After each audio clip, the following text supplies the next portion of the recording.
शांत। डिस्ट्री सिक्स का आंसर ले लो जल्दी जल्दी। चलो फर्स्ट का,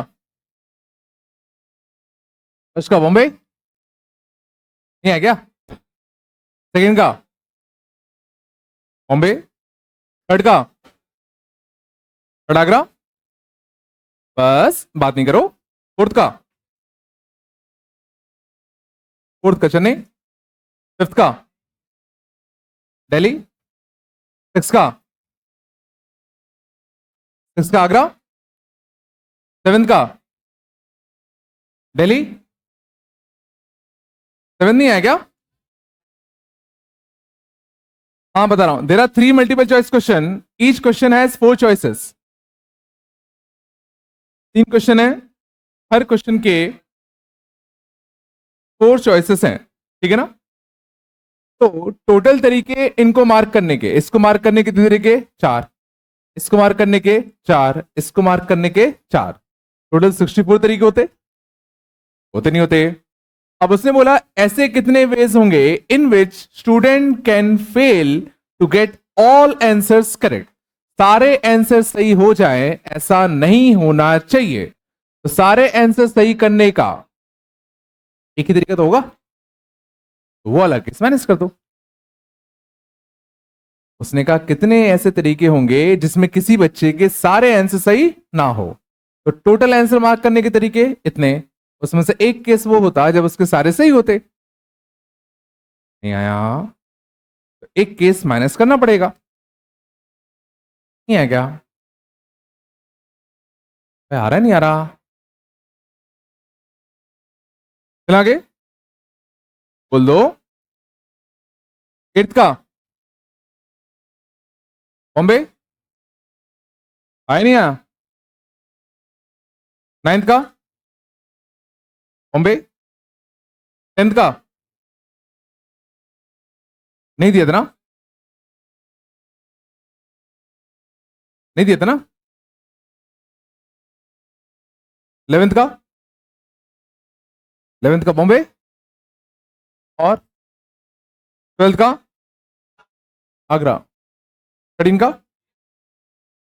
चेन्नई, चेन्नई दिया था ना? 14 का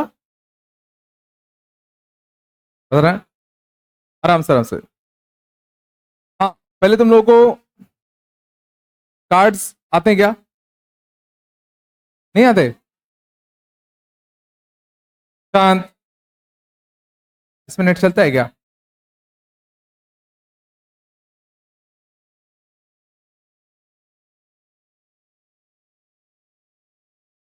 कार्ड्स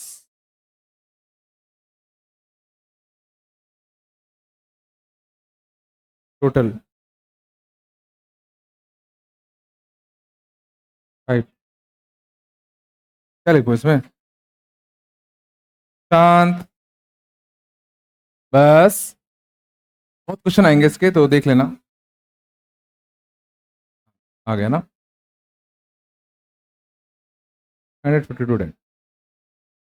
चलो बात कम करो यार। हाँ सही है, ठीक है।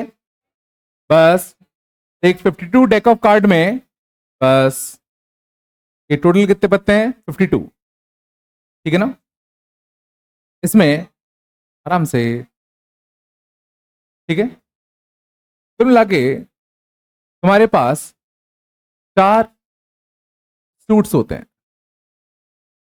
ठीक है? इसको कहते हैं हुक्म हिंदी में, इंग्लिश में क्या कहते हैं? स्पेड। इसको हार्ट्स, इसको क्लब, और इसको डायमंड, ईट। चलो हर एक के 13-13 पत्ते होते हैं, इक्के को 1 मान सकते हो, 2 3, क्लियर द कंटेंट। इक्के को 1 मान लो, 1 2 3 से लेके कितना? 10 11 12 13।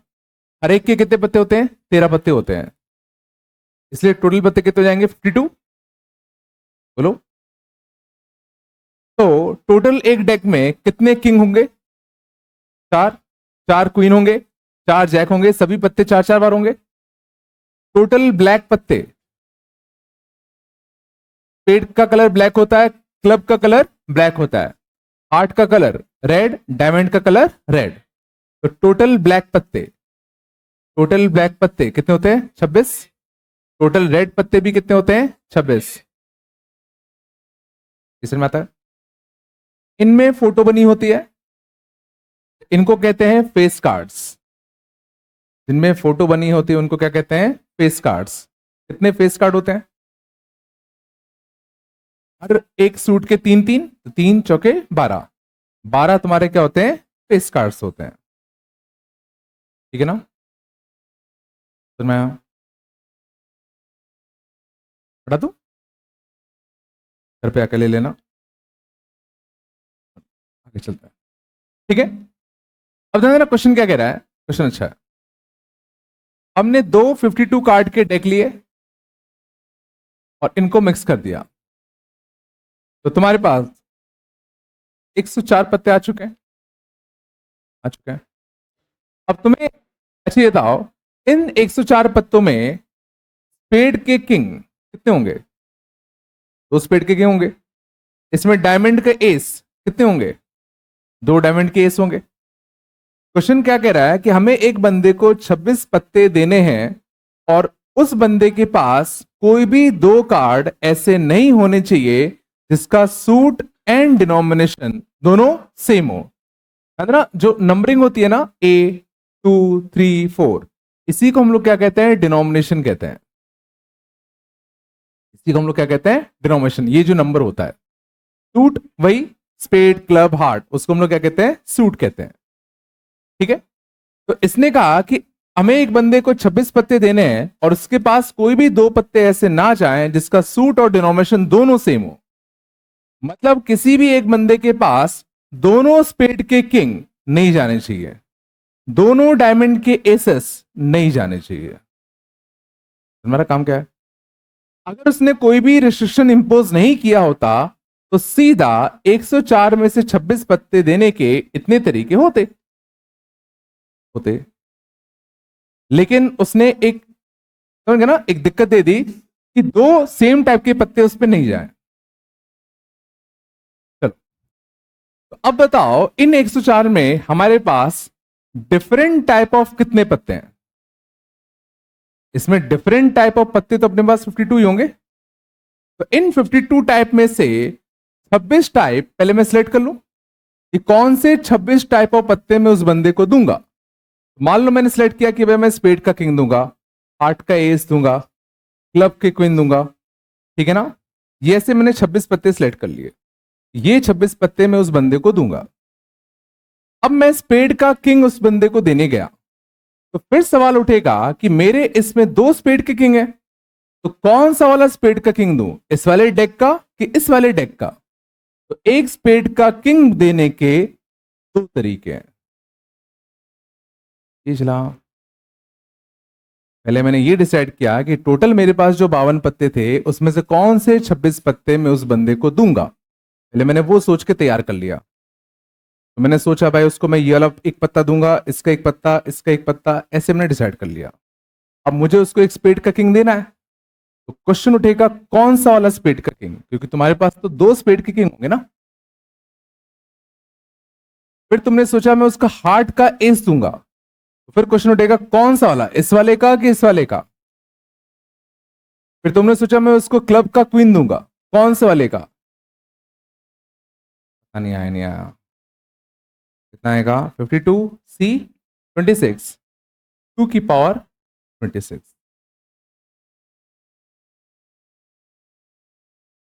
नहीं, बिल्कुल नहीं आया।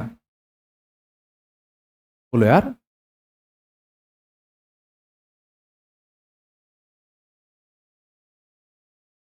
पता है, इसलिए 14 का कितना आएगा? आगरा। ये नहीं हुआ था कितने लोग? चला आगे, थोड़ा बताया होगा यार। चलो 15 का, बॉम्बे 16 का, 17 का, नहीं 18 का, आगरा। ये नहीं है क्या? इसमें क्या दिक्कत है? There are 12 vacancies. There are 25 candidates, in which 5 of them are scheduled caste. If 3 of the vacancies are reserved for scheduled caste candidates, while the rest are open to all, then the number of ways in which the selection can be made. इसमें क्या दिक्कत है? 3 vacancies schedule caste के लिए है. Total कितने candidates है? Total 12 vacancies हैं. 5 of them are schedule caste ना. तो 5 बंदों में से 3 वैकेंसी पहले उनकी भर दे. 5C3. तो 3 वैकेंसी उनकी फिल हो गई. अब टोटल कितने बंदे थे? 25. अब इन 25 में से जो 22 बंदे बचे वो ओपन टू ऑल है. तो सीधा कितना आएगा? 22C9. तो क्या दिक्कत है? ये भी नहीं आता साड़ा सा.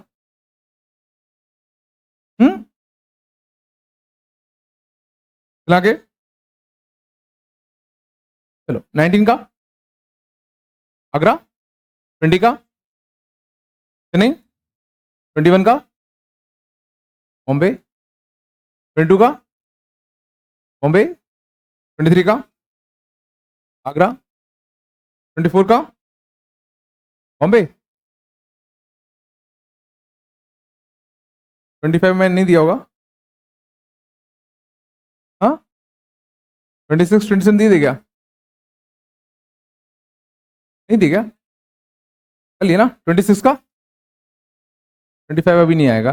26 का 27 का 85. इससे एक एग्जाम्पल भी है. एग्जाम्पल भी है. और कौन सा दिया था? सिटी 7 कल दिया था ना, मतलब परसों.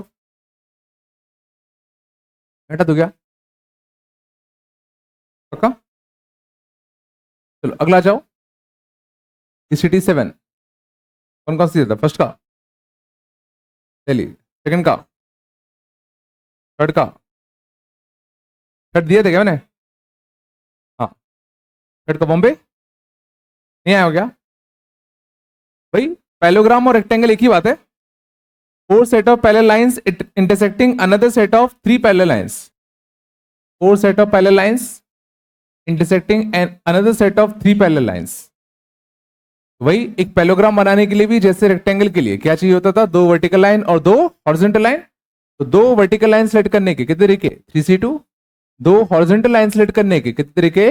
4C2. और 3 18. एक पैलोग्राम भी कब बनेगा? जब तुम 2 हॉरिजॉन्टल लाइन सेलेक्ट कर लो और 2 वर्टिकल लाइन सेलेक्ट कर लो, तो एक पैलोग्राम बनके तैयार हो जाएगा. नहीं है क्या? थर्ड का बॉम्बे. और कौन सा दिया था? 5 का बॉम्बे. 6 का क्या आया था? ये नहीं आया होगा. गिवन, हाँ आराम से. Given 6 line segments of length 2 3 4 5 6 7, number of triangles that can be formed by these lines 2 3 4 5 6 7. समझना? इन लेंथ का यूज करके हम कितने डिफरेंट ट्राइंगल्स बना सकते हैं. पहले मैंने कहा कि इन 6 में से तुम कोई भी 3 लेंथ ले लो तो एक ट्राइंगल फॉर्म हो जाएगा. मान लो मैंने ये कहा कि इन 6 में से तुम कोई भी 3 लेंथ ले लो तो एक ट्रायंगल बन जाएगा. लेकिन मान लो एक लेंथ तुम लेते 2, एक लेंथ लेते तुम 3, और ट्रायंगल बनने के लिए कंडीशन क्या होती है? Sum of 2 smaller sides, sum of 2 smaller sides should be greater than largest side. ये तो पता है ना. कोई भी ट्रायंगल कब बनता है? जब 2 स्मॉलर साइड्स का सम मिलकर थर्ड साइड से बड़ा हो. Sum of any 2 side is greater than third side. ऐसा नहीं पढ़ाएगा अभी. Sum of any 2 side should be greater than third side. और एनी 2, तो अगर 2 छोटे वाले साइड्स का सम अगर लार्जेस्ट साइड से बड़ा हो गया तो बाकी किसी भी 2 का सम तीसरे से बड़ा हो ही जाएगा. इसलिए मैंने क्या बोला? अगर दो छोटे छोटे साइड मिलकर अगर सबसे बड़े वाले साइड से भी बड़ा निकल गए तो बाकी तो केसेस हो ही जाएंगे ना ऑटोमेटिकली। तो अगर तुम दो साइड 2 और 3 लो, ठीक है, तो अगला साइड क्या क्या लूं ताकि ट्रायंगल नहीं बनेगा। अगर तुम 2 और 3 लोगे तो अगर तीसरा साइड अगर तुम 5 लोगे तो क्या ट्रायंगल बन पाएगा? क्यों? क्योंकि सम ऑफ टू साइड्स यहां बराबर आ रहा है थर्ड साइड के। एक लेंथ 2, एक लेंथ 3 और एक लेंथ 5। देखो ट्रायंगल थोड़ी बन पाएगा। 2 3 और थर्ड अगर मैं 6 ले लूं तो भी ट्रायंगल नहीं बनेगा, क्योंकि इन दोनों का सम इससे देखो बड़ा है क्या? नहीं है ना। एक में 2 और 3 लूं और अगला 7 ले लूं तो ट्रायंगल बनेगा क्या? तो 2 3 5, 2 3 6, 2 3 7, ये जो तीन ट्रिपलेट्स आए इनसे ट्रायंगल पक्का नहीं बनता। नहीं आया। ये पहला केस था जब मैंने 2 और 3 लिया, तो 2 और 3 लिया तो उसके साथ 5 ले लो, 6 ले लो, 7 ले लो, तो ट्रायंगल फॉर्म नहीं होगा। अगले लिखते हैं 2 4 के साथ बताओ कौन कौन ट्रायंगल फॉर्म नहीं करेगा? 5 करेगा कि नहीं करेगा? 5 ट्रायंगल फॉर्म करेगा कि नहीं करेगा? क्योंकि sum of two side is greater than third side, ये ट्रायंगल फॉर्म करेगा। कौन नहीं करेगा? 6 नहीं करेगा और 7 नहीं करेगा। 2 5 के साथ कौन नहीं करेगा? 7। 2 वाले सारे केस हो गए। अब 3 4 के साथ कौन नहीं करेगा? 7। तो कितने केस आए जिसमें ट्रायंगल फॉर्म नहीं हो रहा? 1 2 3 4 5 6 7। तो टोटल 63 में से ये 7 केसेस ऐसे थे जिससे ट्रायंगल फॉर्म नहीं हो रहा था। पिछला मैंने क्या किया? हमने उल्टा कर लिया। हमने कहा 6 में से तुम कोई भी 3 ले लो, ट्रायंगल बनता। अब कौन से 3 से ट्रायंगल नहीं बन रहा था वो वाले केसेस हमने सेपरेट कर दिए। नहीं आएगा तो बोलो यार। नहीं, चलो आगे चले। चलो 7th का। तो नहीं भाई अभी बताया। A parallelogram cut by n two set of m lines, ठीक है, cut by two set of m lines parallel to its sides। देखना अच्छा क्वेश्चन है। एक पैलोग्राम है, एक पैलोग्राम था, इसको दो सेट ऑफ, पहला सेट ऑफ m लाइंस, पहला सेट ऑफ m लाइंस और second set of m lines, second set of m lines इसने कट किया। तो अब इनको ज्वाइन करके हम कितने डिफरेंट पैलोग्राम बना सकते हैं? वापस से पैलोग्राम बनाने के लिए हमें क्या चाहिए? 2 वर्टिकल और 2 हॉरिजॉन्टल लाइन। अब गौर करना कितने वर्टिकल लाइंस हैं? m तो ये हो गए और ये पहले से ही था, ये पहले से ही था, तो कितने वर्टिकल लाइंस है तुम्हारे पास? m+2 वर्टिकल लाइंस है। उसमें से कोई भी 2 वर्टिकल लाइन सेलेक्ट करो। 2 हॉरिजॉन्टल लाइन सेलेक्ट करने के भी कितने तरीके होते? m+2 c2। चला पहले से ही एक पैरेललोग्राम एग्जिस्ट कर रहा था जिसमें m पैरेलल लाइंस वर्टिकल थे, m पैरेलल लाइंस हॉरिजॉन्टल हमने डाले, तो total number of vertical lines m+2 हो गए होंगे ना? नहीं आएगा? पूछ लो क्या नहीं आया? सच बताओ नहीं आएगा? आंसर कितना आएगा? चन्नी इधर गया, चंद का चन्नी। और कौन सा दिया था? 8th का दिल्ली। और कौन दिया था? 9th का दिल्ली। 10th का बॉम्बे। 11th का बॉम्बे। 13 का चेन्नई। चेन्नई की दिल्ली। चेन्नई ना। 14 का, 15 का नहीं आएगा? 15 नहीं आएगा? और कौन सा दिया था?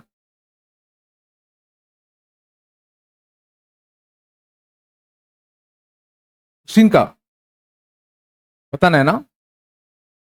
16 में क्या है ऐसा? बस 16 क्या है? देर आर m पॉइंट्स शांत on a straight line AB. There are m points on a straight line AB and n points on the line AC. N points on the line AC, है ना? None of them being the point A. यहां पे कोई भी point नहीं है ना? Triangles are formed. Triangles are formed with these points as vertices. पहला when A is excluded, दूसरा when A is included. ये क्या है? क्या रेशियो पूछा है दोनों का? रेशियो पूछा होगा. तो कितने ट्रायंगल हम बना सकते हैं जब ये एज अ पॉइंट हमें लेना है या ये एज अ पॉइंट हमें नहीं लेना है? क्या बोल रहे हैं? None of thing being the point A. अच्छा पॉइंट ए अलग है ना? m पॉइंट सी हो गए, n पॉइंट सी हो गए ना? तो टोटल कितने ट्रायंगल बनेंगे when a is excluded? a को हमें नहीं इंक्लूड करना. तो अगर a को इंक्लूड नहीं करना तो एक ट्रायंगल बनाने के लिए उनको कितने पॉइंट चाहिए? 3. तो केस बनेंगे, 2 यहां से उठाओ, एक यहां से, या 2 यहां से और एक यहां से. तो कितना है बताओ? MC2 into NC1. 2 पॉइंट यहां से उठाए, 1 पॉइंट यहां से उठाया, या 2 पॉइंट्स यहां से उठाओ NC2 और 1 पॉइंट यहां से उठाओ MC1. ये वाला केस है जब हमने A को इंक्लूड नहीं किया. आ रहा है? अगला केस, मान लो अगर हमें A को इंक्लूड करना ही करना है तो 1 पॉइंट तो हमने A ले ही लिया, ले लिया, 2 और लेने हैं. क्या वो दोनों यहां से हो सकते हैं क्या? अगर दोनों यहां से ले लिए और एक A भी यहीं से है तो तीनों कोलिनियर हो जाएंगे. तो वो दोनों पक्का एक यहां से होगा और एक यहां से होगा. यहां से एक लेने का MC1, यहां से एक लेने का NC. क्या करना? दोनों का रेशियो ये पूछा है क्या? सच आ रहा है? m into m minus 1/2, m into m minus 1/2 into n plus n into n minus 1/2 into n upon mn. तो mn से mn निपटता, बोलो 2 कॉमन जाता, बोलो क्या बचता? m प्लस n माइनस 2 बचता ना? ये बचेगा. कुछ गड़बड़ किया क्या उन्हें? कुछ और पूछा होगा मुझे लग रहा है.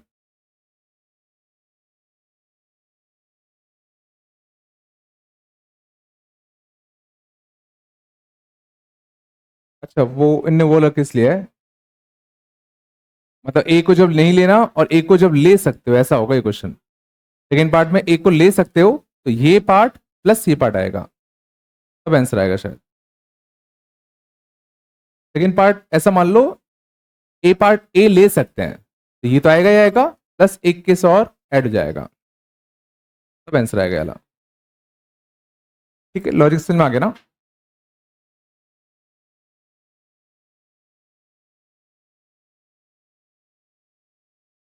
n plus MC3 minus minus MC3. हाँ सही आएगा, हाँ सेम आएगा, सेम ही तो आएगा. चल आगे, कुछ तो बोलो यार, नहीं है क्या? चलो बात कम करो, अगले पे जाओ. 17 का 17 बहुत ही सही क्वेश्चन है, ध्यान दो. 17 क्या है? There are n fixed points on the circumference of a circle. बात कम करो. 1 2 3 4 5 6 7 8 9 n पॉइंट्स एक सर्कमफरेंस ऑफ सर्कल पे लाई कर रहे हैं. Each of these points are joined to every one remaining 8 points by a straight line, and the points are so positioned on the circumference that at most 2 straight lines meet in positioned on the circumference that at most 2 straight lines meet in any interior point of the circle. इसका मतलब ये है कि 3 lines concurrent नहीं है. Means ये जो points है वो कुछ ऐसे असेंबल्ड हैं कि जो लाइंस बनेंगी उनमें कोई भी 3 कॉन्करेंट नहीं होंगी. देखो यही तो कह रहा है, These points are so positioned on the circumference that at most two straight lines meet in any interior point. कि किसी भी इंटीरियर पॉइंट में ज्यादा से ज्यादा दो ही स्ट्रेट लाइन ही मीट कर पा रही है, मतलब तीन नहीं मिल पा रही, मतलब तीन लाइंस कॉन्करेंट नहीं है. The number of such intersection point is. तुम लोग क्वेश्चन है क्या कि इसको तुम अगर हर दूसरे पॉइंट से कनेक्ट करो, इसको इससे कनेक्ट करोगे, इससे करोगे, इससे करोगे, इससे करोगे, इससे करोगे, वैसे सिमिलरली इसको भी करते, वैसे सिमिलरली इसको भी सबसे करते. समझ आ रहा है? तो ऐसे कुल मिला के बहुत सारे पॉइंट ऑफ इंटरसेक्शन होते जो यहां तुम्हें दिख रहे होंगे. यही पूछना चाहता है कि ऐसे कितने पॉइंट ऑफ इंटरसेक्शन यहां एग्जिस्ट करेंगे. देखो बहुत ही सही लॉजिक है इसका. और करना, हम पहले एक किसी पॉइंट ऑफ इंटरसेक्शन को देखते हैं. ये जो पॉइंट ऑफ इंटरसेक्शन है किन दो लाइन से मिलता? एक इस लाइन से और एक इस लाइन से मिलता. मैं कह रहा हूं ये जो पॉइंट ऑफ इंटरसेक्शन है वो इस वाले क्वाड्रेटल के डायगोनल्स का पॉइंट ऑफ इंटरसेक्शन है. बोल सकता हूं? मैंने देखा ये जो पॉइंट ऑफ इंटरसेक्शन है वो किन दो लाइंस का है? इसका और इसका. तो मैं क्या कह सकता हूं, ये जो पॉइंट ऑफ इंटरसेक्शन है वो इस क्वाड्रेटल के डायगोनल्स का पॉइंट ऑफ इंटरसेक्शन है. कह सकता हूं ना. जैसे अगर मैं इन दो लाइन को ज्वाइन करता तो ये जो पॉइंट ऑफ इंटरसेक्शन है, क्या मैं कह सकता हूं कि ये पॉइंट ऑफ इंटरसेक्शन इस वाले क्वाड्रेटल के डायगोनल्स का पॉइंट ऑफ इंटरसेक्शन है? नहीं आया. तो क्या मैं हर एक पॉइंट ऑफ इंटरसेक्शन, जैसे ये वाला जो पॉइंट ऑफ इंटरसेक्शन है वो किसका है? इसका और इसका. तो वो इस वाले क्वाड्रेटल के डायगोनल्स का पॉइंट ऑफ इंटरसेक्शन है. तो हर पॉइंट ऑफ इंटरसेक्शन को मैं किसी ना किसी क्वाड्रेटल के डायगोनल्स का पॉइंट ऑफ इंटरसेक्शन कह सकता हूं. हर पॉइंट ऑफ इंटरसेक्शन को मैं किसी ना किसी डायगोनल का पॉइंट ऑफ इंटरसेक्शन कह सकता हूं. तो जितने पॉइंट ऑफ इंटरसेक्शन होंगे उतने क्वाड्रेटल होंगे होंगे या उल्टा कहें, जितने क्वाड्रेटल होंगे उतने पॉइंट ऑफ इंटरसेक्शन होंगे. और 9 पॉइंट्स को ज्वाइन करके तुम कितने क्वाड्रेटल फॉर्म कर सकते हो? 9c4. तो जितने तुम क्वाड्रेटल फॉर्म कर पाओगे उतने डायगोनल्स के पॉइंट ऑफ इंटरसेक्शन तुम्हें मिलेंगे. यहां समझ में आ गया? नहीं हो सकता, नहीं आता ये. समझ में आया? हमने क्या करा, हमें ये गिनने थे कि यहां कितने पॉइंट ऑफ इंटरसेक्शन है. तो मैंने कहा कि भाई हर पॉइंट ऑफ इंटरसेक्शन को मैं किसी ना किसी क्वाड्रेटल के डायगोनल्स का पॉइंट ऑफ इंटरसेक्शन कह सकता हूं. तो जितने पॉइंट ऑफ इंटरसेक्शन उतने क्वाड्रेटल, या उल्टा कहें जितने क्वाड्रेटल उतने पॉइंट ऑफ इंटरसेक्शन. तो कितने क्वाड्रेटल होंगे वो हम जानते ही हैं. यहां कुछ तो बोलो. सच में. लेकिन ध्यान देना ये आंसर तभी आया जब कोई भी तीन लाइंस कॉन्करेंट नहीं थी. देखो उसने कहीं लिखा था ना, at most two straight lines meet in any interior point, मतलब कोई भी तीन लाइंस ऐसा नहीं कि एक ही जगह पर कट कर गए, तो फिर ये काम नहीं कर पाता. समझ ना? थोड़ा बताया, मैं ज्यादा गंदा नहीं कर रहा अभी. इतना आ गया होगा. आगे आगे अगला कौन सा? 18.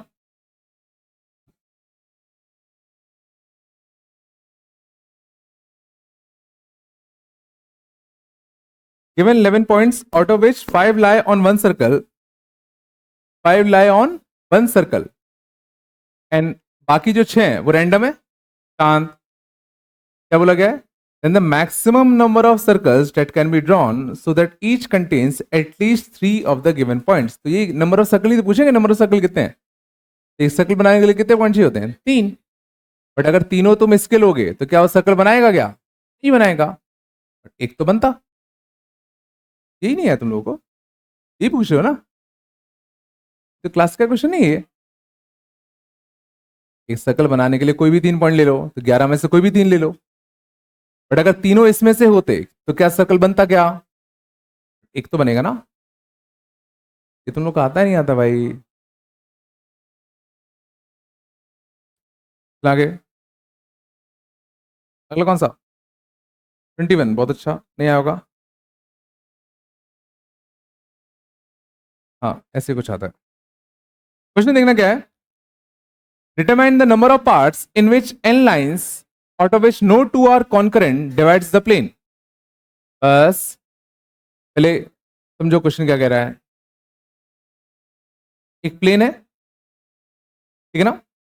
नंबर ऑफ, कहां गया? Number of parts in which n lines out of which no two are, no three होगा वो, no three are concurrent divides a plane।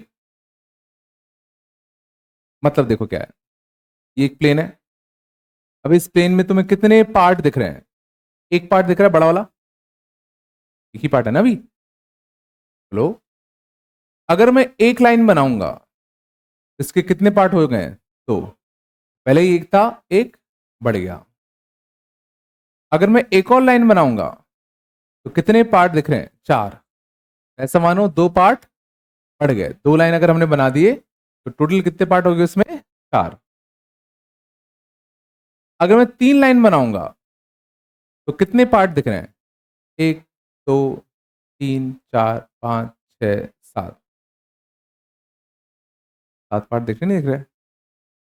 बोलो कुछ तो 4 पहले थे तो 3 पार्ट एक्सटेंड हो गए। और एक और लाइन अगर मैं बनाऊं और ज्यादा से ज्यादा मेरे को पॉइंट ओरिएंटेशन लेना है, कुछ ऐसा बना दूं। गिनना कितने पार्ट है? 1 2 3 4 5 6 7 8 9 10 11। हाँ ज्यादा होंगे। 1 2 3 4 5 6 7 8 9 10 11। करे आना चाहिए ना? हाँ।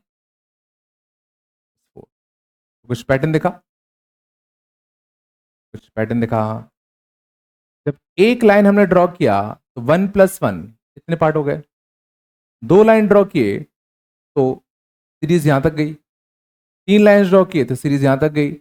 4 लाइन ड्रॉ किए तो सीरीज यहां तक गई। तो अगर मैं n लाइन्स अगर ड्रॉ करूंगा तो ये सीरीज कहां तक जाएगी? तो टोटल कितने पार्ट में प्लेन डिवाइड होगा? 1 + n इंटू n+1/2। कितने पार्ट में ये इसको डिवाइड कर देगा? नहीं आया? नहीं चला क्या? क्वेश्चन क्या था कि अगर हम n लाइन से अगर ड्रॉ करेंगे तो मैक्स टू मैक्स एक प्लेन के हम कितने पार्ट कर सकते हैं? तो पहले हमने एक लाइन ड्रॉ करी तो देखा 2 पार्ट आ गए। 2 लाइन ड्रॉ करे तो देखा 4 पार्ट आ गए। 3 लाइन ड्रॉ करे तो देखे 7 पार्ट आ गए। एक बढ़िया पैटर्न चल रहा था, तो इसी पैटर्न को हमने एक्सटेंड कर दिया। नहीं आया? कुछ तो बोलो यार।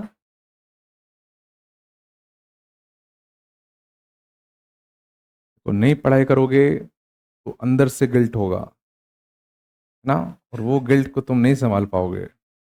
उसका एक ही तरीका है, सोचो कम पढ़ो ज्यादा। सोचो, बस सोचते रहोगे तो हो गया काम।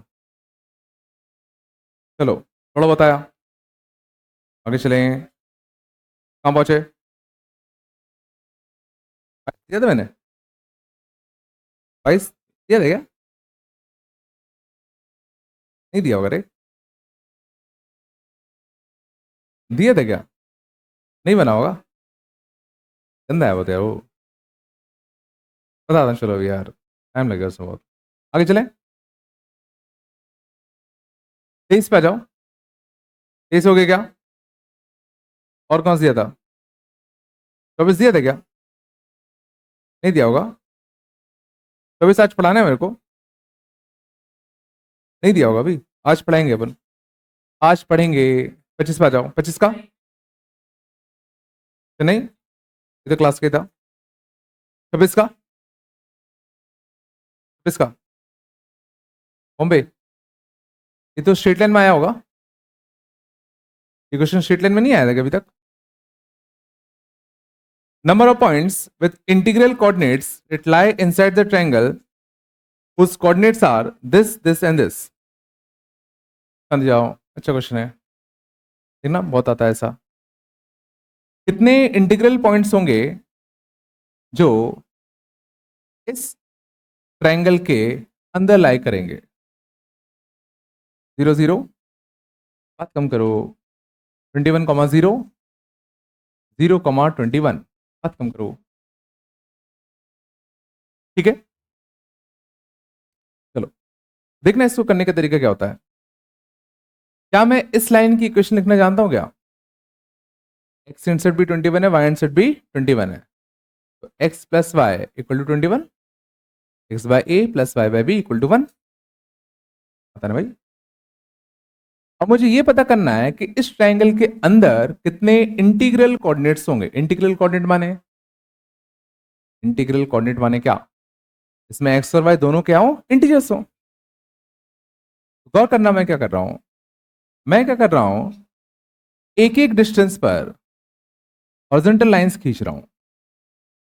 ये होता y इक्वल टू 1 लाइन, ये होता y इक्वल टू 2 लाइन, ये होता y इक्वल टू 3 लाइन, ये होता y इक्वल टू 4 लाइन। मैंने हर एक 1 यूनिट के डिस्टेंस पर हॉरिजॉन्टल लाइंस खींच दी। अभी क्यों खींची समझ में आएगा। क्या तुम मुझे बता सकते हो इसका कोऑर्डिनेट कितना होगा? इसका कोऑर्डिनेट कितना होगा? ये पॉइंट इस स्ट्रेट लाइन पे लाई कर रहा है, इसका y कोऑर्डिनेट कितना है? 1, और y अगर 1 होगा तो x कितना होगा? बोलो 20 होगा। क्या तुम येलो कोऑर्डिनेट बता सकते हो कितना होगा? y कितना है? 2, तो x कितना होगा बताओ? 19,2। क्या तुम येलो बता सकते हो? 18,3। सारे लिखने की जरूरत नहीं है, 2 3 में अपन को पैटर्न दिख जाएगा। अब गौर करना, अगर ये पॉइंट 20,1 है, क्या मैं कह सकता हूं दैट 1,1, 2,1, 3,1 अप टू 19,1 ये सारे अंदर होंगे? सोच लो। अगर ये पॉइंट 20,1 है तो 1,1, 2,1, 3,1, 4,1 अप टू 19,1 ये सारे ट्रायंगल के अंदर होंगे। नहीं दिख रहा क्या? तो इस लाइन के ऊपर कितने इंटीग्रल कोऑर्डिनेट्स आ गए जो इस ट्रायंगल के तुम्हें अंदर दिख रहे हैं? 19। 1,1 से 19,1 19 पॉइंट हो गए ना। ये 19,2 है, 1,2, 2,2, 3,2, 4,2 अप टू कितना? 18,2 इसके अंदर होगा, 19,2 जस्ट ऊपर होगा। तो अंदर कितने पॉइंट्स आए? कितने पॉइंट्स आए? क्या ये अगर 18,3 है तो 1,3, 2,3, 3,3 अप टू कितना? 17,3। इस वाले लाइन में कितने पॉइंट्स होंगे? 17। क्या कोई पैटर्न देखा? बोलो, नहीं आ रहा क्या? ये पॉइंट कितना होता बताओ? 1,20। ये पॉइंट कितना होता बताओ? 2,19। यहां कितने पॉइंट आते? एक। 1 से लेके 19 तक का सम n इंटू n+1 बाई 2। नहीं आया होगा। मैंने क्या क्या किया, हमें ये पता करना था इस ट्रायंगल के अंदर कितने इंटीग्रल कोऑर्डिनेट्स होंगे। पहले मैंने क्या किया, हॉरिजॉन्टल लाइंस खींची, ये जो बाउंड्री वाला पॉइंट था ये निकाल लिया। इससे मुझे ये अंदाजा लग गया कि बीच में कितने पॉइंट्स रहे होंगे, और फिर देखा तो बढ़िया पैटर्न बन गया।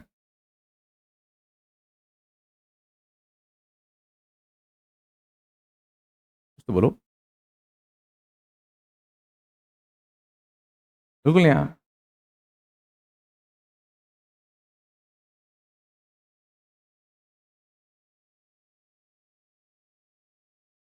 आगे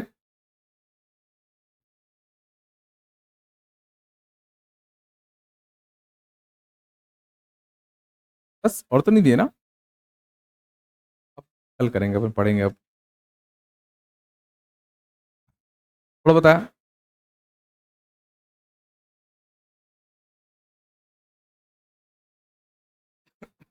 सॉरी, शांत जाओ। लो, कल कर दूंगा बाकी ना। आया थोड़ा, भाई लॉजिक आया नहीं आया? तो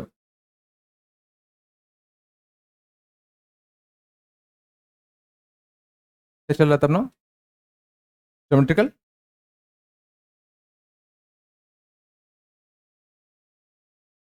क्या हुआ? कुछ करो क्या? हटा दो ना। अब रहे हो क्या?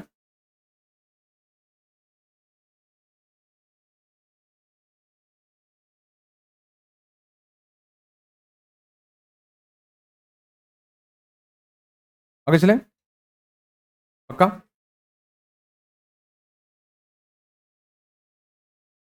ठीक है, तो मैं सोच रहा हूँ पहले, देखो दो ऑप्शन है। या तो मैं, जैसे ये सब टॉपिक्स होते हैं, ज्योमेट्रिकल परमुटेशन, सर्कुलर परमुटेशन, और भी चार पांच चीजें, या तो मैं हर एक को डेप्थ डेप्थ में कराऊं, या पहले सबको मीडियम डेप्थ तक करें, लास्ट में कौन सा सही रहेगा? क्योंकि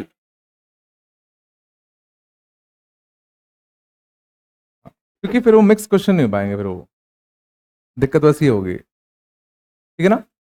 जैसे भी दो चार कंसेप्ट इसमें रह गए हैं, तो अपन वो क्या करेंगे, लास्ट में कर लेंगे। एक बार मैं सारे कंसेप्ट एक बार गो थ्रू हो जाओ तुम लोग, उसके बाद। ठीक है, मतलब कुल मिला के तुम मत सोचो ज़्यादा।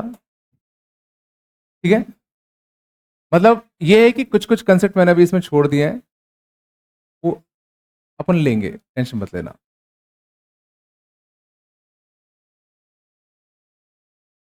चलो, चलो अपन ब्रेथ वेस्ट चलते हैं, थोड़ा सा सीख लेते हैं और। ठीक है, अगला कंसेप्ट देखते हैं, काफी अच्छा, सर्कुलर परमुटेशन। ठीक है, काफी अच्छा है, बड़ा ही छोटा सा कंसेप्ट है, काफी कंफ्यूजिंग होता है, आराम से। ठीक है, मान लो तुम पांच लोग, पांच दोस्त स्पेस में गए हो, स्पेस में गए और तुम्हें बाहर फेंक दिया, और सूट पहने हो तुम लोग बढ़िया, और हम लोग वापस आ गए। ठीक है, आराम से। और मैंने तुमसे बोला, तुम इसमें नेता हो, तुमसे बोला कि अपने चारों दोस्तों को एक रो में खड़ा करो, एक रो में खड़ा करो। ठीक है, अगर तुम, ठीक है, और मैं तुमसे पूछूंगा कि इन चारों दोस्तों को रो में खड़ा करने के कितने तरीके हैं। अगर तुमने सही जवाब दिया तो तुम्हें वापस ले आएंगे, नहीं तो वहीं छोड़ देंगे। तो उसने मेहनत करी बड़ी, उसने पहले सबको खड़ा किया ए बी सी डी, फिर उसने खड़ा किया ए सी बी डी, ऐसे बहुत तरीके से। उसने कहा सर, इन चारों को रो में खड़ा करने के टोटल 24 तरीके आ रहे हैं। क्योंकि बिल्कुल सही बात है, चार लोगों को रो में अरेंज करने के 24 तरीके होंगे, होंगे। तुमने कहा सही है, बट इतना आसान नहीं है।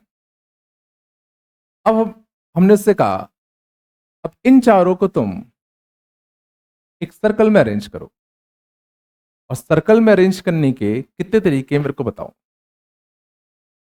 ठीक है, इन चारों बंदों को एक सर्कल में अरेंज करो, और जितने डिफरेंट तरीके से तुम इन चारों को सर्कल में अरेंज कर पाओगे मेरे को बताना।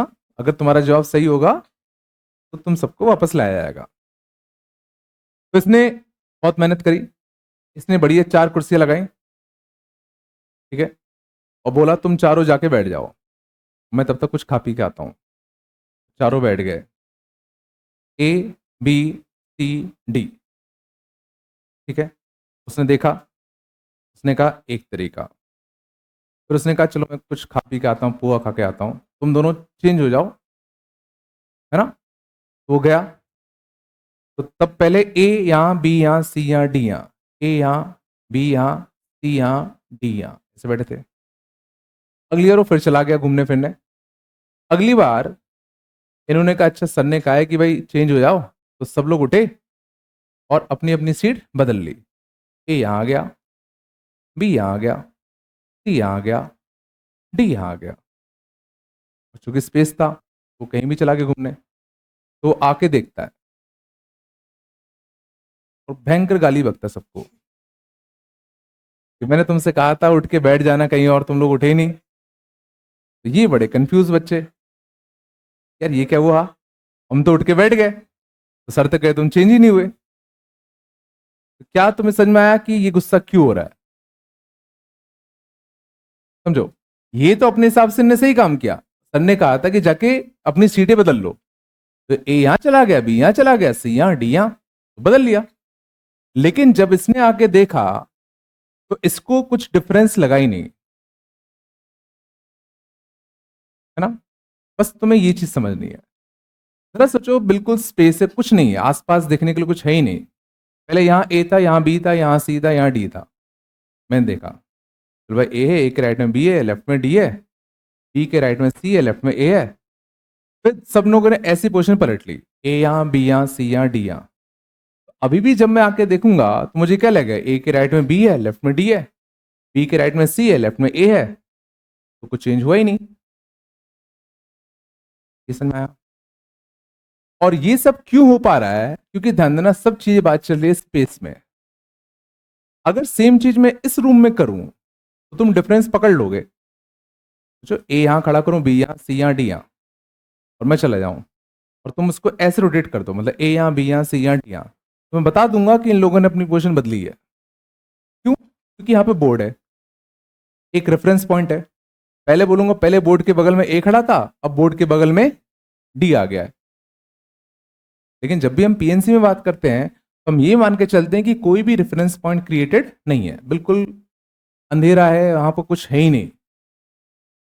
रो में अंतर क्यों नहीं आ रहा? क्योंकि रो में जब तुम खड़ा करोगे तो ए बी सी डी, या ए को यहां, बी को यहां, सी को यहां, डी के यहां, तो अंतर दिख जाएगा ना। पहले स्टार्टिंग ए से हो रहा था, अब स्टार्टिंग डी से हो रहा है।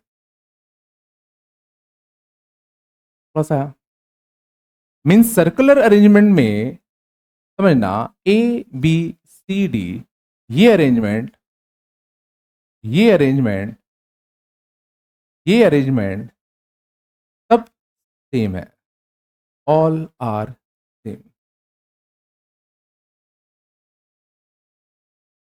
इस चीज को फील करो, क्योंकि सिंपल सी बात है, हम किसी भी अरेंजमेंट को सेम या डिफरेंट कैसे कहेंगे? पहले ए के राइट में बी था, यहां भी ए के राइट में बी है। पहले बी के राइट में सी था, यहां भी बी के राइट में सी है। पहले सी के राइट में डी था, अभी भी वही है। हर जगह सेम ही तो हो रहा है, मीन्स यहां कोई डिफरेंस हुआ ही नहीं।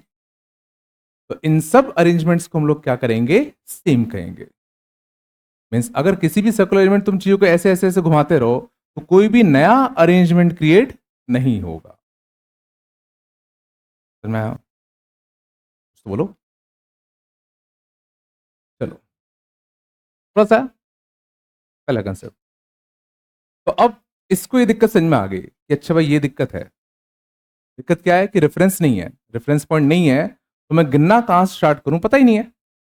तो इसने क्या कहा, इसने ए को बुलाया, बोला तुम जाके पहले तो कहीं भी बैठ जाओ। तो सबसे पहले ए को इन चार जगह पर बिठाने के, जो कि सर्कल में रखी हैं सीटें, एक तरीका, सोचो जरा। बिल्कुल स्पेस में चार सीटें मैंने सर्कुलर में रख दी। मैंने ए से बोला जाके कहीं भी बैठ जाओ। मान लो पहले इस वाली सीट पे जाके बैठा, मैंने देखा अच्छा एक तरीका है, फिर मैं चला गया, फिर ए उठ के इस वाली सीट में जाके बैठ गया, फिर मैं आया, तो क्या मैं बता पाऊंगा कि उसने अपनी सीट चेंज करी कि नहीं करी? कुछ भी नहीं है आसपास।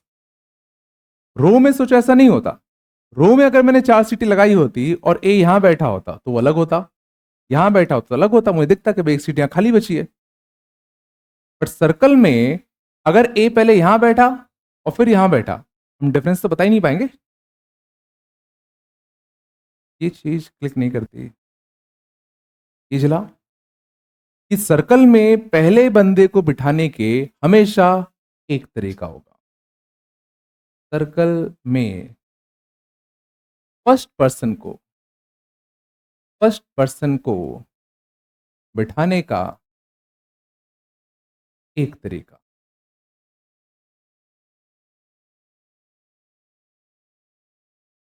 बस इस चीज को समझो। सच में आया नहीं आया? नहीं आएगा। तो इसने क्या कहा कि ए जाके तुम कहीं भी बैठ जाओ, तो इसने कहा ए को बैठने का एक तरीका। अब ए जहां भी बैठे वहां से लाइन से एंटी क्लॉकवाइज ऑर्डर में सीटों की नंबरिंग कर दो 1 2 3। अब तुमने चुपके से सीटों की नंबरिंग कर दी। अब तुमने बोला बी सी और डी को अब तुम तीनों जाके बैठ जाओ। और अब सोचो चूंकि सीटों में नंबरिंग हो चुकी है, तो बी यहां, सी यहां, डी यहां, या बी यहां, सी यहां, डी यहां, अब डिफरेंस क्रिएट हो जाएगा। तो बाकी तीनों को बिठाने का इफेक्ट थोड़ा आया तो बोलो। बिल्कुल नहीं है क्या? बिल्कुल नहीं है क्या? चलो, ये हमने बेसिकली दो चीजें सीखी मिल ली। पहला कि सर्कल में तुम अगर अरेंजमेंट को ऐसे ऐसे रोटेट कर रहे हो तो उसमें कोई भी चेंज नहीं आएगा, सारे अरेंजमेंट कैसे होंगे? सेम। पहली चीज। दूसरी चीज, सबसे पहला बंदा जो जाके सर्कल में बैठेगा उसको बैठने के अगर एन सीटें अगर हैं तो भी उसको बिठाने का एक ही तरीका होगा। ये दो चीजें क्लियर है? देखो ये दो चीजें नहीं आई तो आगे कुछ नहीं आएगा। वो बताया। तो अब क्वेश्चन उठता है कि एन लोगों को सर्कल में बिठाने के कितने तरीके। देखो नहीं तो लास्ट में तो हम रट ही लेंगे। एन लोगों को सर्कल में फिट कराने के एन माइनस 1 फैक्टोरियल वेज होंगे। इसको सोचने की कोशिश करो कि अगर मेरे पास 6 दोस्त होते और मुझे पता करना होता कि इन 6 को सर्कल में बिठाने के कितने तरीके, तो दिक्कत क्या है कि मेरे पास यहां कोई भी रेफरेंस नहीं है। तो सबसे पहले मैं क्या कहूंगा, ए को बोलूंगा भाई जाके तू कहीं भी बैठ जा। वो बैठ गया और जहां भी वो बैठा वहां से सीटों की नंबरिंग करना स्टार्ट कर दो। अब बाकी पांचों को भेजो, तो बाकी पांचों को बिठाने का 5।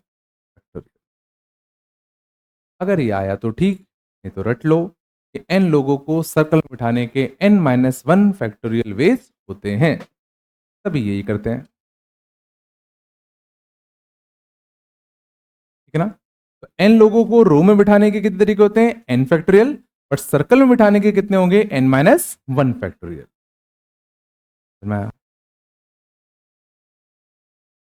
आना कुछ तो बोलो यार।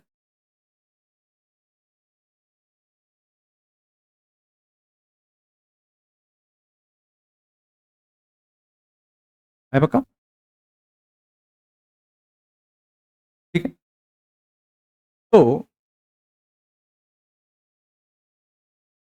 5 लोगों को A B C D E, 5 लोगों को सर्कल में बिठाने के कितने तरीके होंगे?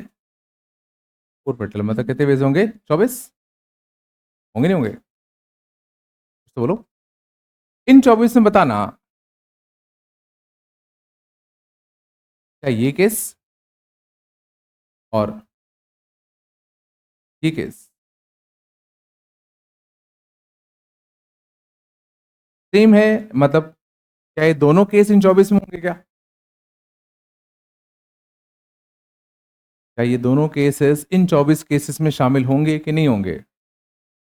इनमें से एक होगा। एक होगा, क्यों? दूसरा क्यों नहीं होगा?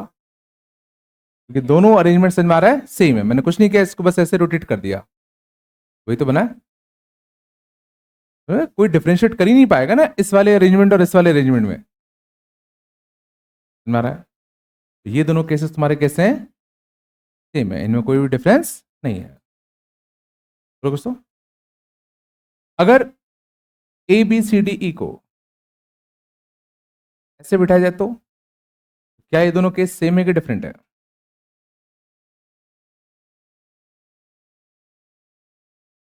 क्या ये दोनों केस सेम है कि डिफरेंट है? डिफरेंट है? सेम है?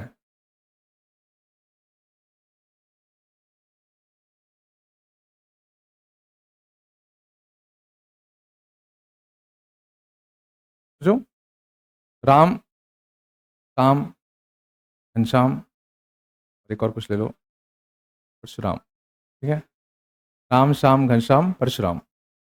और दूसरे में राम, श्याम, घनश्याम, परशुराम। क्या ये दोनों केसेस सेम है कि अलग है?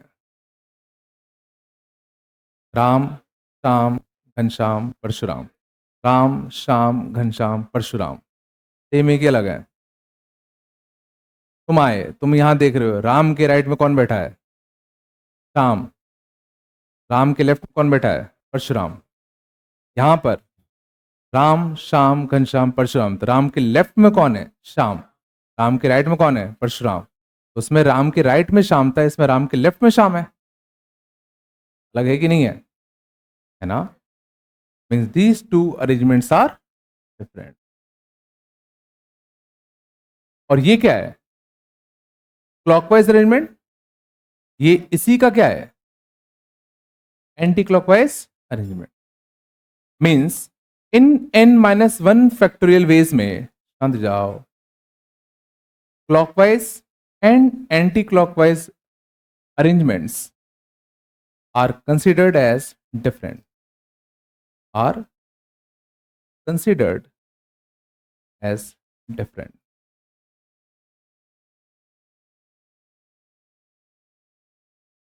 समझ में आया ना? ये और ये अंतर क्या है? यहाँ ए के राइट में ई है, यहाँ ए के लेफ्ट में ई है। हम लोग डिफरेंशिएट कर पाएंगे ना चीजों को? नहीं आया?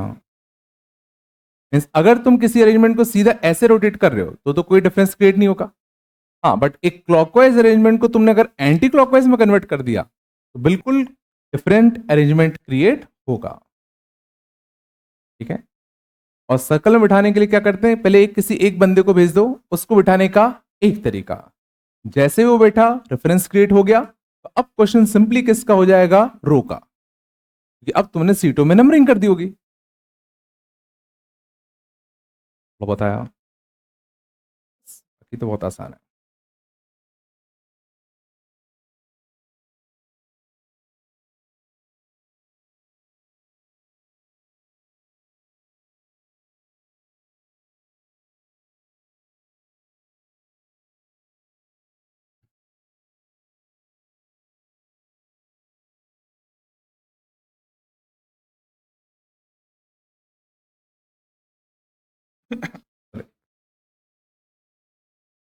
क्या हो, नहीं आ रहा क्या?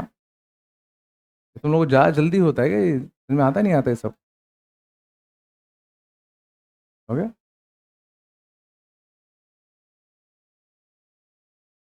नहीं,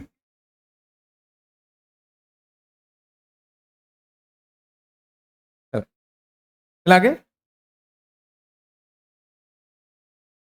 और नाम क्या है? हाँ, हाँ, प्रदीप। बड़ी बड़ी सांस क्यों ले रहे हो? कौन स्कूल से हो? हाँ, हो रहा है? मतलब पहले थे कि अभी हो? पहले भी उसमें था, अभी भी उसमें हो?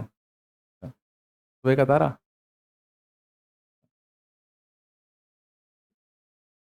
तुम जानते हो प्रमोद सर को? प्रमोद सर।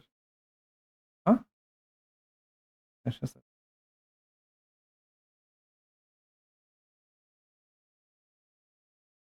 क्या हो गया? वे तो खुशकी रहते हैं यार। अच्छी बात है, मैं मना नहीं कर रहा। उनसे बोल दूं तुम्हें फेल कर दे? उनसे बोले तुम्हें फेल कर दे? नहीं बोलना? हाँ, बस कर बोल दे। हाँ, तभी तो फेल कर देंगे ना, पेपर नहीं दिया तो।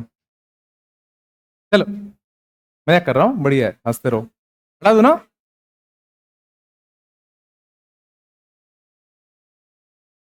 बाकी सब तो मेरे को दुखी दुखी दिखते हैं, बस वही हंसता है। चलो आराम से, बस। चलो क्वेश्चन देखते हैं। 8 बच्चे हैं, चलो 6 लोग हैं।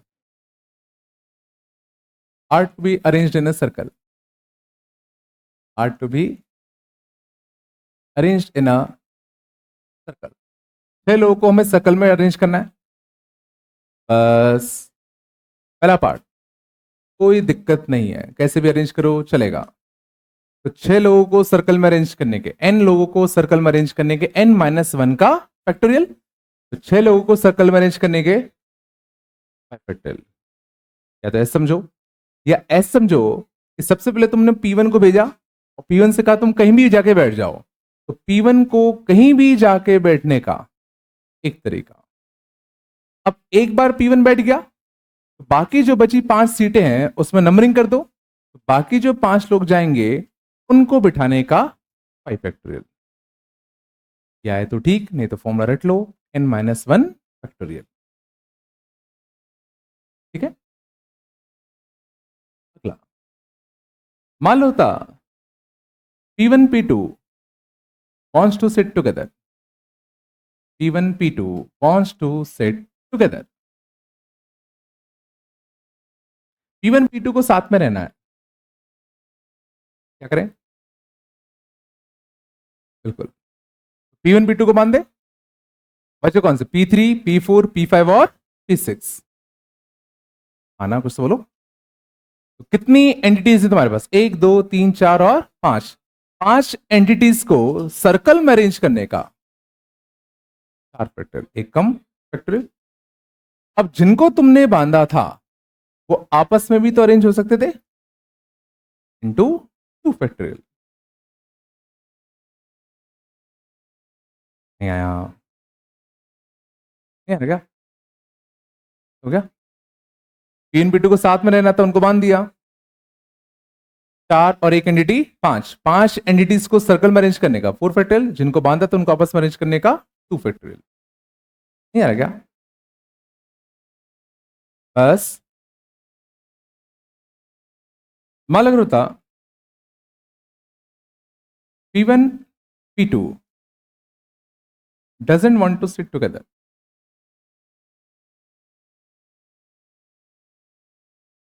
P1 P2 doesn't want to sit together।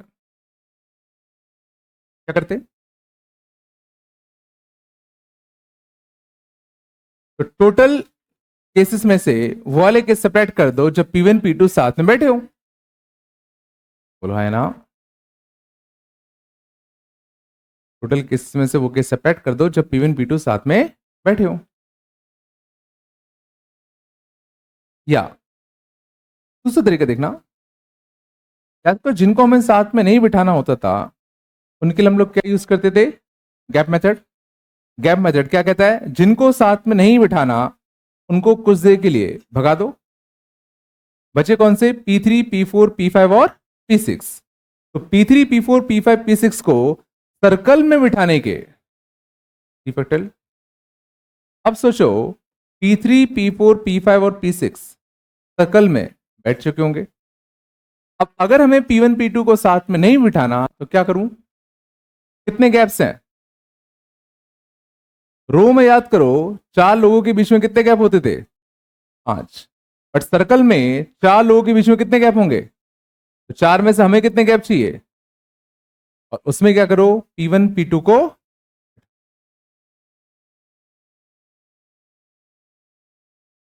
नहीं आया?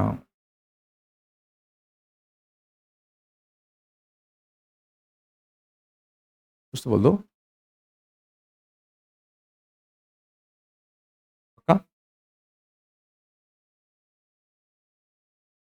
सच में आया? गैप मेथड आया? जैसे गैप मेथड उसमें लगाते थे सेम टू सेम यहां भी कर सकते हैं। जिनको साथ में नहीं रखना उनको भगा दो, बाकियों को बिठाओ। उनके बीच में गैप कितने हैं? 2 लोगों के लिए 2 गैप सेलेक्ट किया, उसमें उनको अरेंज कर दिया। सिंपल आ रहा होगा? नया कुछ नहीं है। नया बस इतना है कि सर्कल में अरेंज करना हो तो तुम n-1 फैक्टोरियल यूज करोगे, बस इतना नया है। आगे P1 should sit just right to P2. बात कम करो। P1 P2 का राइट हैंड है, P1 को P2 के राइट में बैठना है, तो उसका राइट हैंड है। कितने तरीके?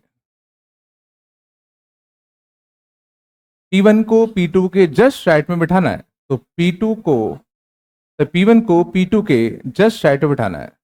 मान दे बच्चे P3, P4, P5 और P6। तो इन 5 लोगों को सर्कल में अरेंज करने के 4 फैक्टोरियल और कुछ। अब इनको हम अरेंज नहीं कर सकते, क्योंकि अगर तुमने इनको अरेंज कर दिया तो P2 यहां आ जाएगा, P1 यहां आ जाएगा, फिर P1 P2 के कहां जाएगा? लेफ्ट में आ जाएगा, जो कि हमें नहीं होने देना। तो इनको अरेंज करने का एक ही तरीका ऐसे ही रहेगा।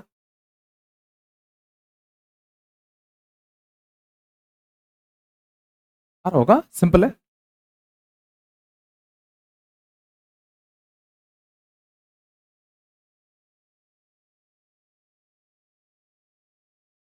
शांत। Exactly 1 person should sit between P1 and P2। Exactly एक बंदा P1 और P2 के बीच में बैठना चाहिए।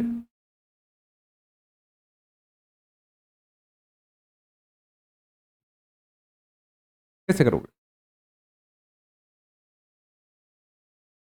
एग्जैक्टली एक बंदा P1 और P2 के बीच में बैठना चाहिए, तो पहला क्वेश्चन दिमाग में क्या उठेगा कि वो कौन सा बंदा है जो P1 और P2 के बीच में बैठेगा?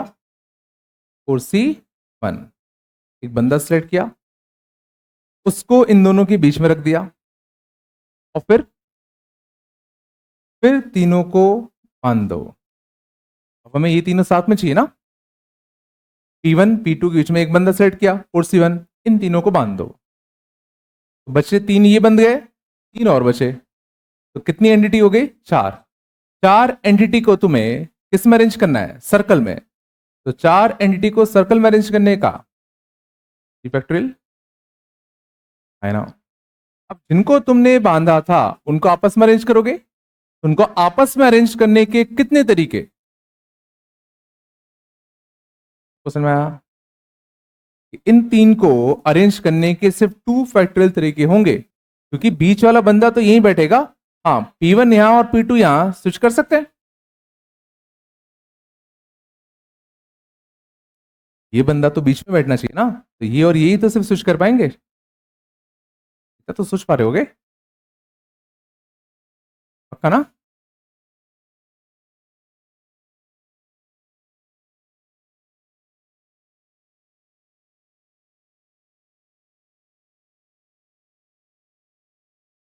शांत।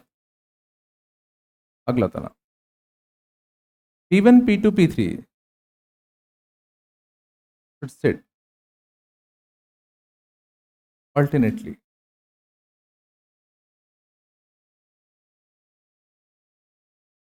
between P4 P5 P6। बस आराम से। बस अगला बताओ, क्वेश्चन क्या कह रहा है? P1 P2 P3 should sit alternately between P4 P5 P6। मतलब समझ में पहले, जैसे P1 है, फिर एक बंदा, फिर P2, फिर एक बंदा, फिर P3। ऑल्टरनेट ऑर्डर में आना चाहिए, मतलब P1 फिर एक बंदा छोड़ के P2 या P3 में से कोई एक, फिर एक बंदा छोड़ के P1 या P3 में से कोई एक।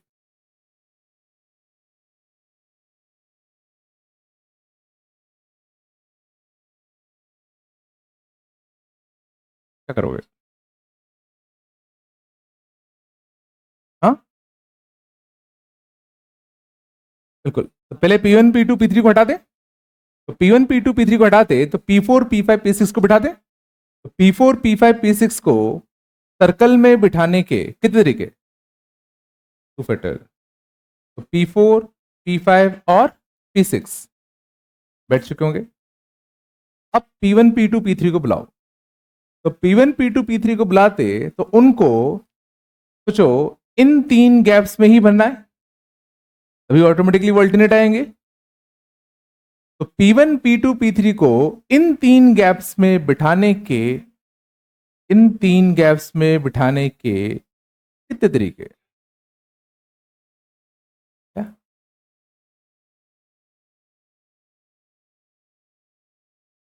P1, P2, P3 को, है ना, ये पर्टिकुलर ऑर्डर जरूरी नहीं फॉलो, ऐसे P1, P2, P3 आपस में ऑल्टरनेट आने चाहिए। तो इन तीनों को बिठाने के कितने तरीके?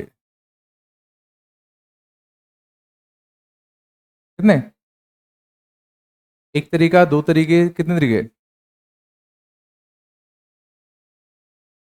बोलो। P1, P2, P3 को इन तीन जगह पे जो एक सर्कल में है, बिठाने के कितने तरीके? सर्कल में है। हाँ, इफेक्ट है तो सर्कल में है ना, तो टू फैक्टोरियल नहीं आएगा। गौर करना, जब तुम P1, P2, P3 को बिठाने जाओगे तब तक P4, P5, P6 बैठ चुके हैं। अगर सर्कल में एक भी बंदा जाके बैठ चुका है तो रेफरेंस क्रिएट हो चुका है, तो फिर वो क्वेश्चन सर्कल का नहीं बचेगा, वो क्वेश्चन किसका हो जाएगा? रो का। समझे ना? जब पहली बारी में किसी को तुम सर्कल में बिठाने जाते हो तब जाके इफेक्ट आता है n-1 फैक्टोरियल का। अगर कुछ बंदे पहले से ही यहां बैठे हुए हैं, अब जरा सोचो, P1 यहां, P2 यहां, P3 यहां, और इसको मैं ऐसे रोटेट कर दूं, P1 यहां, P2 यहां, P3 यहां, क्या हम डिफरेंस नहीं बता पाएंगे? बता देंगे ना, क्योंकि अब पहले से ही यहां रेफरेंस क्रिएट हो गया है। तो सिंपली क्वेश्चन किसका हो गया? रो का। तो तीन लोगों को तीन जगह बिठाने का फैक्टोरियल। यहां कुछ तो बोलो, ये लॉजिक आया? अगला बताना।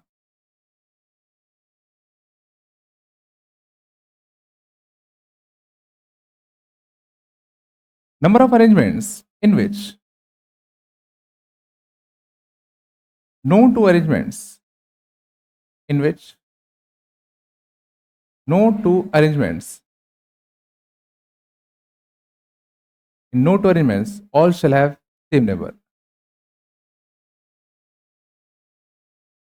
All shall have same neighbor.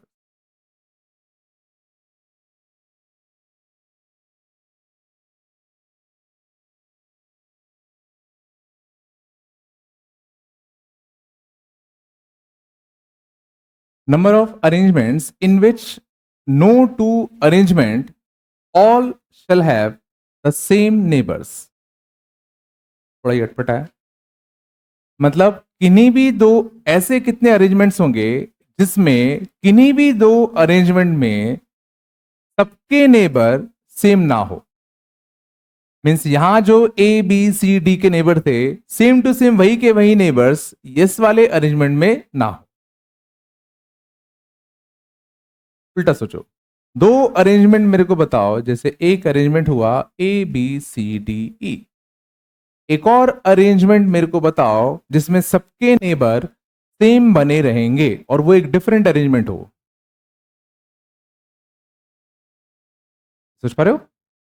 इसी का एक डिफरेंट अरेंजमेंट जिसमें सबके नेबर सेम बने हैं, वो इसी का एंटी क्लॉकवाइज वाला होगा। यहां ए और बी, ए का नेबर ई और बी है, यहां भी ई और बी है, यहां बी के नेबर ए और सी, यहां भी ए और सी का डी और बी, सी का डी और बी। तो सबके नेबर सेम बने रहें और अरेंजमेंट भी डिफरेंट हो जाए, ऐसा कब होगा? जब एक क्लॉकवाइज वाला लो और दूसरा तुम कौन सा ले लो? एंटी क्लॉकवाइज वाला। इसमें ये लॉजिक है नहीं, इसके अलावा कोई हो सकता है क्या? इसके अलावा इसका और कोई तीसरा अरेंजमेंट जिसमें सबके नेबर्स सेम बने रहे। समझ में आ रहा है?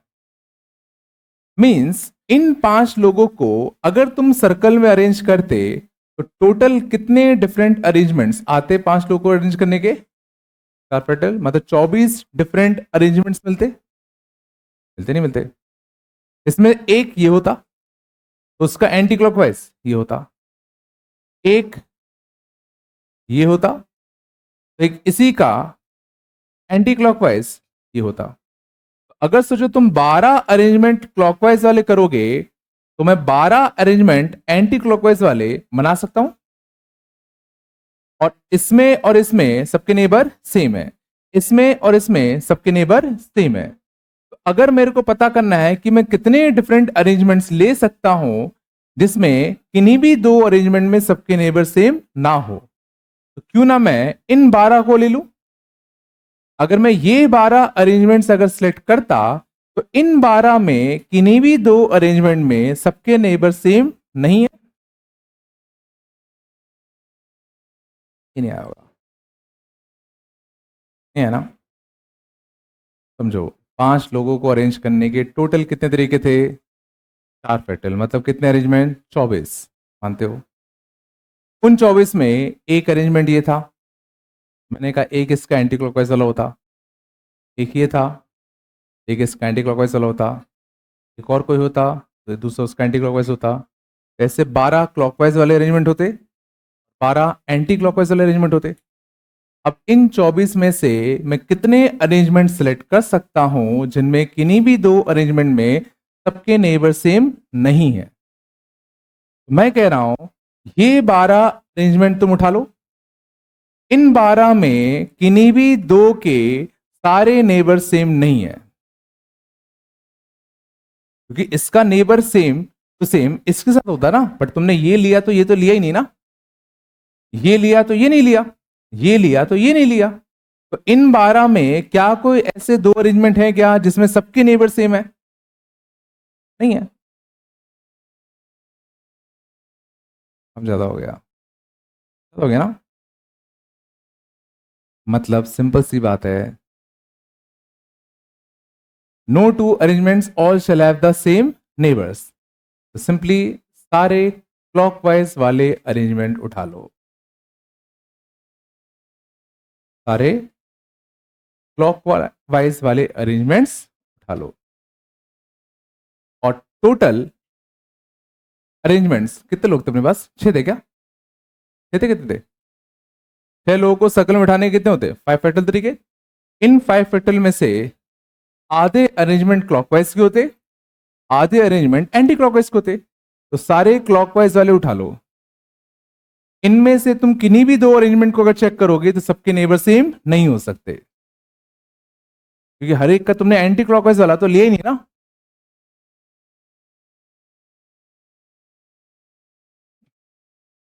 तो ऊपर से आ रहा ना, नहीं आ रहा ना? रिवर्ट किया क्या? 6 लोग थे ना, 6 लोगों को सर्कल में बिठाने का 5 फैक्टोरियल प्लस आया।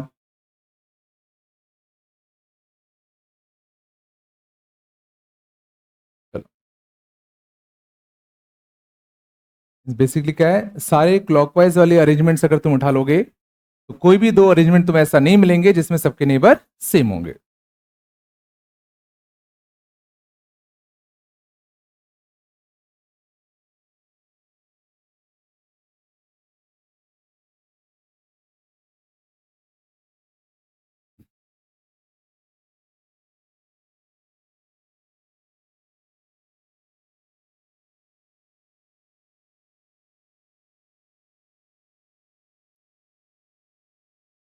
आगे हटा दो इसको, पक्का? चलो, बात नहीं करो, ठीक है? और लिखना बस,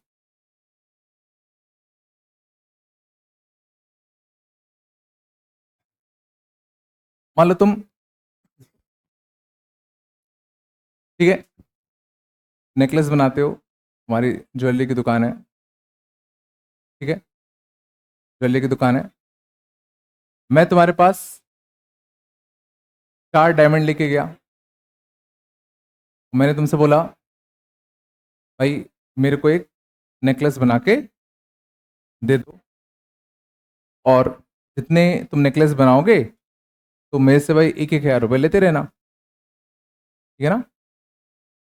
तो मैं गया, अगले दिन मैं आया, तो तुमने मेरे को ये नेकलेस दिखाया कि सर देखो ये मैंने बना दिया, मैंने कहा बढ़िया बनाया है, लो 1,000 रुपये, मज़ा नहीं आया, दूसरा बनाओ। तो तुमने सर्कुलर परमुटेशन की क्लास ली थी, तो तुम्हें पता था कि अगर तुम इसको जस्ट ऐसे कर दोगे सर पकड़ लेंगे, कि सर को तो आता है। तो एक ने नहीं पढ़ी थी, उसने ऐसा कर दिया, तो उसमें तो बहुत मार पड़ी, पर तुमने पढ़ी थी, बट आधी उधरी पढ़ी थी। तो तुमने कहा था, सर ने बोला था कि एंटी क्लॉकवाइज रख दो तो डिफरेंट अरेंजमेंट बनता है, 1,000 रुपये और मिल जाएंगे, खुशी। अगले दिन मैं आया, तुमने दिखाया देखो सर मैंने कितनी मेहनत की रात भर, और नया नेकलेस बना के दिया आपके लिए, ठीक है। लेकिन जब इस वाले नेकलेस को तुम उठा के ऐसे पलट के रखते, सेम यही बनता, और सेम यही हाथ फिर तुम्हारे गाल में पड़ता।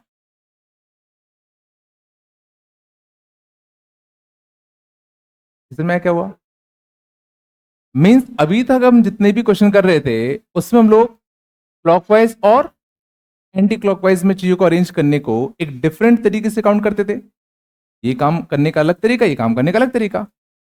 बट नेकलेस के केस में सोचो, ये अरेंजमेंट और ये अरेंजमेंट क्या डिफरेंट होंगे क्या, क्योंकि इसी चीज को जब तुम ऐसे पलट के देखोगे तो सेम दिखेगा। इसका मतलब क्या हुआ कि जितने भी नेकलेस वाले केसेस होंगे, या फिर जिसमें फूल माला बनानी है, गार्लैंड वाले केसेस होंगे, इन सब केसेस में clockwise and anti clockwise are considered same.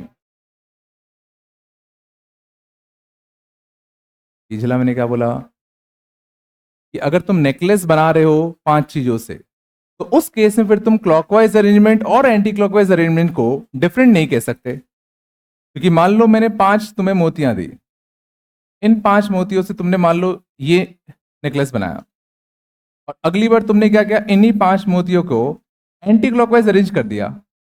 तुम्हें पता है 5 चीजों को सर्कल में अरेंज करने के 4 फैक्टल वेज होते हैं? होते नहीं होते।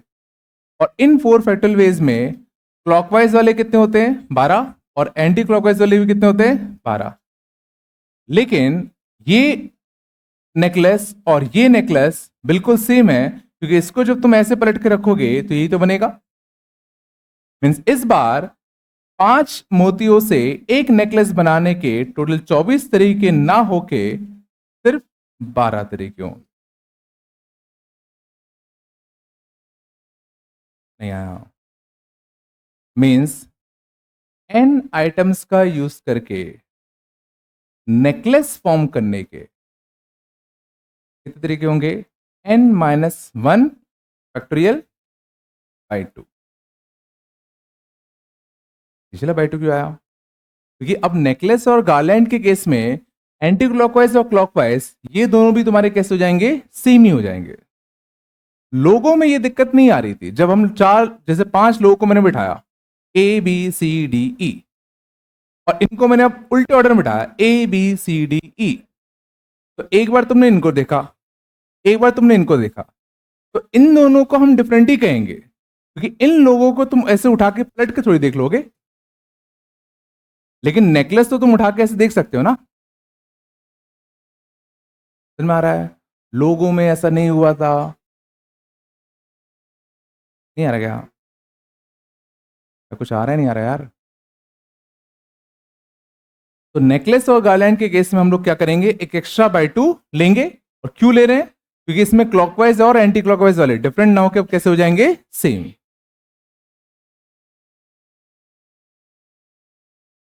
बस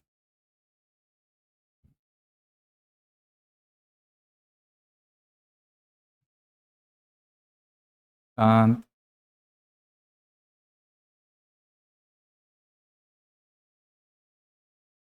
है पक्का?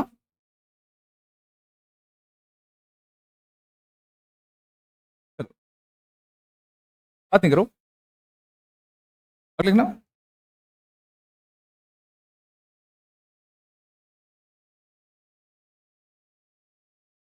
7 कलर बीड्स।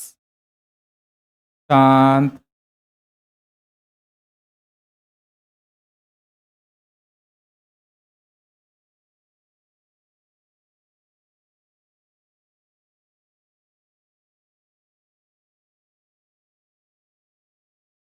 बात कम करो। नंबर ऑफ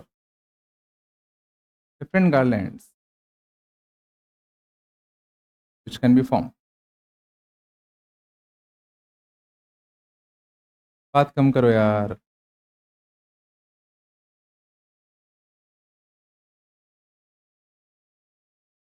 मैंने तुम्हें 7 डिफरेंट कलर की बीड्स दी और उनका यूज करके तुम्हें एक गार्लैंड फॉर्म करना है।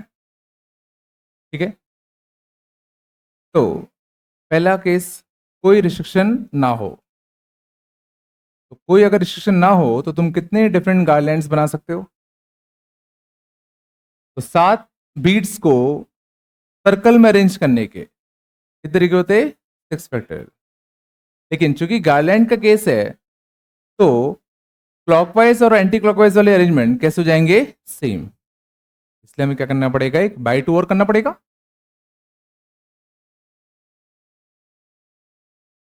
है क्या? बोलो यार कुछ तो। बस violet and indigo should be together.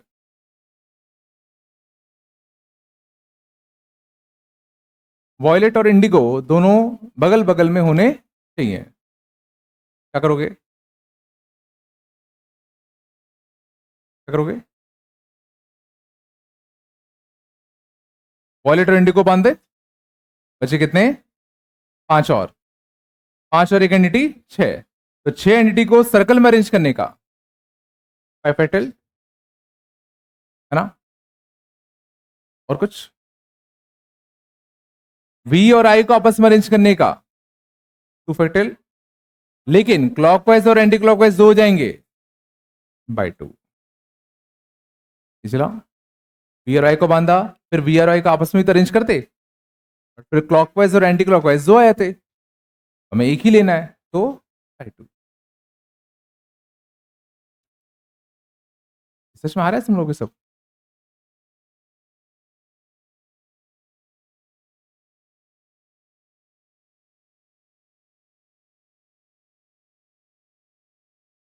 चलो, शांत। Violet, indigo, green, no two of them should come together।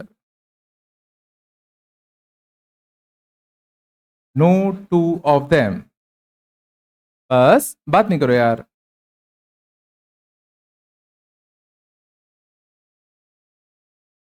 शांत। no two of them should come together। Violet, indigo, green, इनमें से कोई भी दो कलर बगल बगल में नहीं आने चाहिए। क्या करोगे?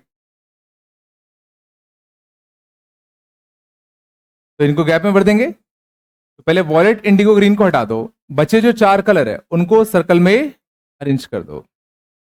बोलो। कर दिया। अब इन तीनों के लिए कितने गैप्स हैं? 4 लोग सर्कल में हैं तो 4 लोग सर्कल में होने के लिए कितने गैप्स होंगे? 4। हमें कितने गैप्स चाहिए? 3।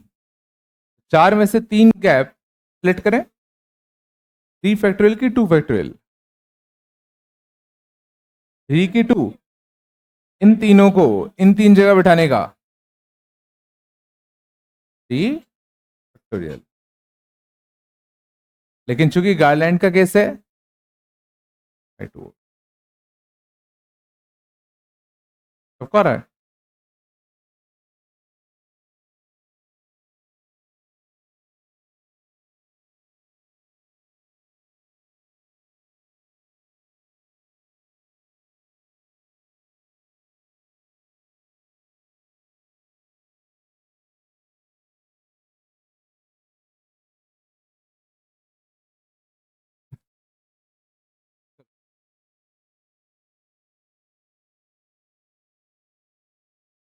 आराम से, बात नहीं।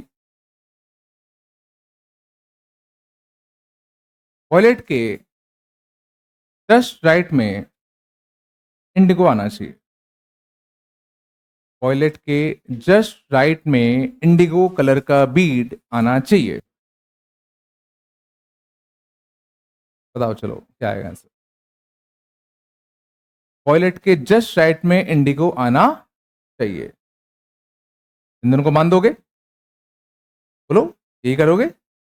5 और एक एंटिटी 6। एंटिटी को सर्कल में अरेंज करने का कैपिटल है ना। इन दोनों को तुमने बांधा है, उनको अरेंज करोगे कि नहीं करोगे? नहीं करोगे। और कुछ? और कुछ? भाई तो होगा नहीं होगा?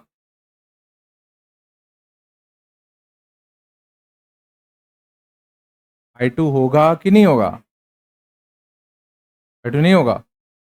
होगा क्यों नहीं होगा? क्योंकि सोचो हम बाई टू क्यों करते थे?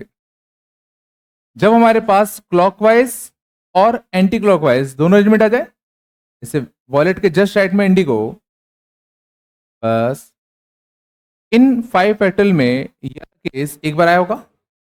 बाई टू कब करते थे? जब अगर ये केस भी आ जाए और इसका एंटी क्लॉकवाइज वाला केस भी अगर आ जाता, तो फिर हमें आधे लेने के लिए बाई टू करना पड़ता। बट क्या इस 5 फैक्टोरियल में क्या ये दोनों केसेस आए होंगे?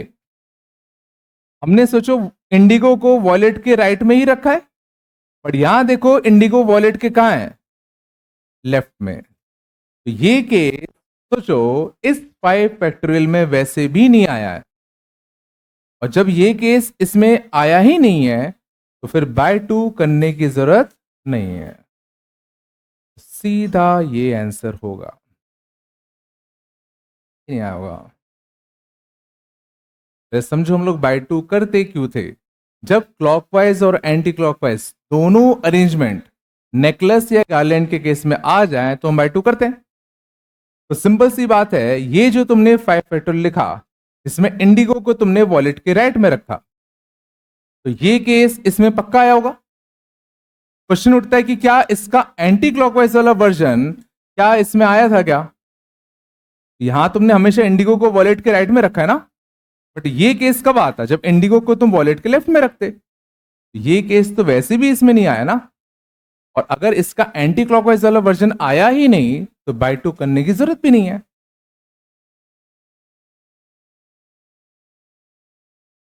यहाँ नहीं आ रहा है, नहीं आ रहा यार। आया पक्का?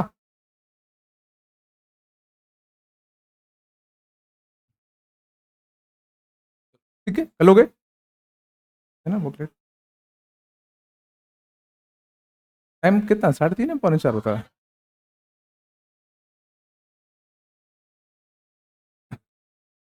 शांत।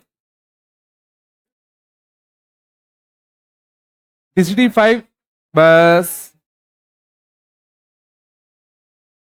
DCT 5 कर लेना 18 तक है ना। DCT 5 1 से लेके कितना बोला मैं? 18 बोला क्या?